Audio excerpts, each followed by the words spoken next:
Di tengah masih merebaknya pandemi COVID-19 di Kota Palembang, tahun ajaran baru memunculkan kekhawatiran orang tua murid. Orang tua murid menilai masih tingginya penyebaran COVID-19 di Palembang, dikhawatirkan berdampak pada munculnya klaster penyebaran baru di sekolah. Terlebih siswa sekolah dasar dan sekolah menengah pertama akan lebih sulit menerapkan protokol kesehatan ketat saat di sekolah. Mereka berharap kegiatan belajar mengajar tetap dilakukan secara daring dari rumah, sambil menunggu tingkat penyebaran COVID-19 di Palembang menunjukkan penurunan.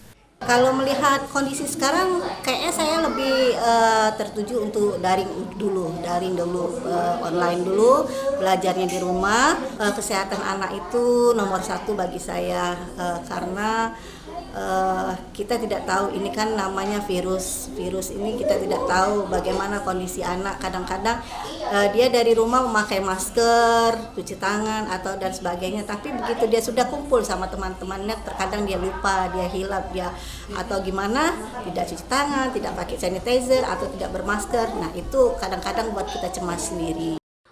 Rencananya tahun ajaran baru akan kembali dimulai 13 Juli 2020 nanti. Sebelumnya sejak April lalu, kegiatan belajar mengajar di sekolah dilakukan secara daring. Nur Muhammad, Kompas TV, Palembang.